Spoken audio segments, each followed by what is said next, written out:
महाराष्ट्र सरकार द्वारा पारित जन सुरक्षा अधिनियम के विरोध में आज वाशी स्थित छत्रपति शिवाजी महाराज चौक पर शिवसेना के उद्धव बालासाहेब ठाकरे गुट द्वारा विरोध प्रदर्शन किया गया। उद्धव बालासाहेब ठाकरे गुट ने आरोप लगाया कि सरकार द्वारा पारित जन सुरक्षा अधिनियम जन विरोधी और राजनीतिक उद्देश्यों से प्रेरित है। कार्यकर्ताओं ने चेतावनी दी कि अगर समय रहते इस कानून को वापस नहीं लिया गया तो वे सड़कें जाम कर देंगे और विधायकों, सांसदों और मंत्रियों का जीना दुश्वार कर देंगे। इस अवसर पर उपनेता विठल मोरे, ऐरोली विधानसभा के जिला प्रमुख प्रवीण म्हात्रे, प्रकाश पाटिल, जिला संगठक रंजना शिंत्रे, शहर प्रमुख महेश कोटीवाले और कई पदाधिकारी एवं कार्यकर्ता उपस्थित थे। आज संपूर्ण महाराष्ट्रामध्ये शिवसेना उद्धव बाळासाहेब ठाकरे पक्षाच्या वतीनं पक्षप्रमुख आदरणीय उद्धव साहेब यांनी जनसुरक्षा कायद्याला विरोध करावा अशा प्रकारे सर्व शिवसैनिकांना आदेश दिलेले आहेत। आम्ही त्याचाच एक भाग म्हणून नवीन मुंबईचे शिवसैनिक या ठिकाणी मोठ्या प्रमाणावर उपस्थित आहोत आणि हा जनसुरक्षा कायदा खऱ्या अर्थाने जनविरोधी कायदा आहे ही भूमिका लोकांना पटवून देण्यासाठी या कायद्यामध्ये निराळ्या ज्या काही गोष्टी त्यांनी इनपुट केलेल्या आहेत त्या सर्व गोष्टी ह्या जनतेच्या विरोधात आहेत।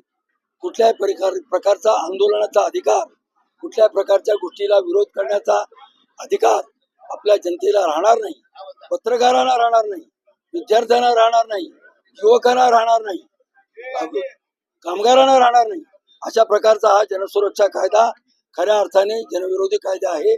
याचं मी एकाच वाक्यात वर्णन केलं की ते जे मुंह में राम आणि बगल में छुरी अशा प्रकारचं कायद्याचं नाव जनसुरक्षा जरी असलं तरी खऱ्या अर्थाने जनतेचा नाश करणं आणि या देशामध्ये खऱ्या अर्थाने हुकुमशाहीची चाहूल या कायद्यामुळे लागेल असा पक्का विश्वास या लोकांना आहे, जनतेला आहे। म्हणून या कायद्याला विरोध झाला पाहिजे ही भूमिका शिवसेना उद्धव बाळासाहेब ठाकरे पक्षाची आहे। ती भूमिका कायदा बदलेपर्यंत शेवटपर्यंत लावून जनतेच्या विरोधात कायदा आहे तो राजकीय वृत्तीने फिरवत मला तर बघा मी तुम्हाला सांगतो या कायद्याच्या माध्यमातून ही कायद्याची शिडी वापरून आपल्याला पंतप्रधान पदाच्या खुर्चीपर्यंत जाता येईल का याचा प्रयत्न देवेंद्र फडणवीस करणार आणि हे त्यांच्यासाठी सुद्धा धोकादायक। अशा प्रकारे खोटं बोलणारा, भ्रष्टाचाराला सपोर्ट करणारा, कायद्याच्या विरोधात वागणारा, कायद्याची पायमल्ली करणारा आपण वकील आहोत आणि म्हणून कायदा कसाही फिरवू शकतो हे सांगणारा माणूस या देशाच्या सर्वोच्चपदी बसता कामा नये आणि म्हणून ह्या कायद्याची पायमल्ली झालीच पाहिजे, हा कायद्याला विरोध झालाच पाहिजे ही भूमिका शिवसेनेची आहे। जनतेच्या हितासाठी शिवसेना रस्त्यावर उतरेल। माननीय पक्षप्रमुख उद्धवसाहेब ठाकरे यांनी संपूर्ण महाराष्ट्रभर शिवसेना पदाधिकाऱ्यांना आदेश दिलेले आहेत की जनसुरक्षा कायदा जो आणण्याचा प्रयत्न चालवला आहे त्याला विरोध करण्यासाठी आम्ही संपूर्ण महाराष्ट्रभर तालुका पातळीवर आणि शहर पातळीवर निदर्शन करत आहोत।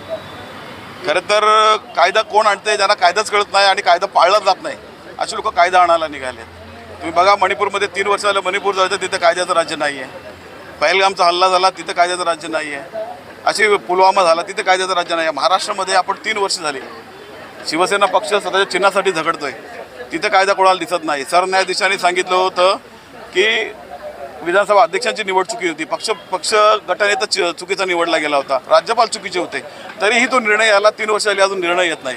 म्हणजे महाराष्ट्रावर भारतभर निश्चितपणे कायदा कुठंच नाही आहे आणि अशा परिस्थितीत हे कायदा आणण्याचा प्रयत्न करतात। तो कायदाही इतका जनविरोधी आहे की लोकांनी आंदोलनं करायची नाहीत, लोकांचे पूर्ण स्वातंत्र्य हिरावलं जाणार आहे, लोकांना जमावबंदीपासून ते सगळ्या कायदा त्याच्यामध्ये येणार आहे।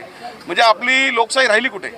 आपण म्हणतो लोकांसाठी बनवलेलं राज्य, पण हे लोकांनी नाहीच बनवलं, हे मशीननी बनवलेलं राज्य आहे आणि लोकांचे नाही, हे मोदीचं राज्य आहे आणि लोकांसाठी नाही तर अदानी अंबानीसाठी बनवलेलं हे राज्य आहे। त्याच्यामुळे निश्चितपणे हे सरकार जे कायदाच पाळत नाही ते कायदा काढायला निघाले आहेत। आम्ही पूर्ण महाराष्ट्रभर ही आंदोलनं करत आहोत आणि भारतभरही महाविकास आघाडीच्या माध्यमातून ही आंदोलनं होणार आहेत आणि निश्चितपणे ह्या कायद्याला आमचा पूर्णपणे विरोध आहे।